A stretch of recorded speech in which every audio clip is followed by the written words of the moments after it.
Ashes and debris is all that's left for the families of 28 properties and cabins in the RM of Lac du Bonnet. The RM lifted the evacuation order on Wendigo Road last night. The area just northeast of the town was hit the hardest by dangerous wildfires, which ripped through the area last week. CTV's Joseph Bernacki was with some of the first residents to see the destruction firsthand. There's utter devastation all around us. Leanne Ross Martin and her husband sift through the remains of what once was their summer paradise. I don't think you ever expect to see something like this. We raised our child out here. He was out here digging through the rubble with us today. His memories are, as much as mine are.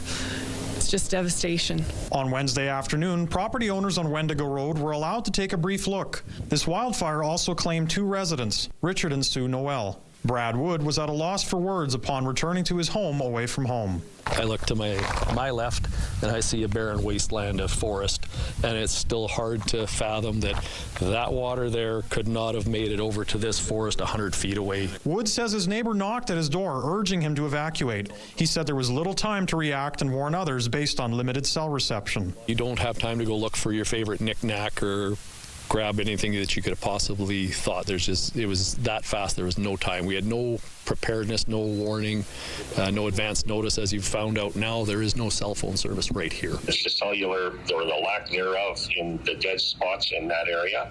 I certainly understand that. We've been lobbying for years, it seems, on dead spots. Ross Martin's family built their original cottage in 1967 and then a new cabin in 2019. Now it's all gone. There has to be a better notification system. There's many things that have to change before we can feel comfortable rebuilding. How do you clean it? The environmental impacts here are enormous, as you can see. Vehicles, properties. Questions that will need to be answered for many residents in the coming days, weeks, and months. Joseph Bernacki joins us now live in studio with more. Joseph, what's next for the community? Well, Marilee, the RM is hosting a special council meeting as we speak to go over damage estimates ahead of a meeting tomorrow morning with the province. These estimates are expected to be in the millions to go towards the extensive cleanup that will need to take place.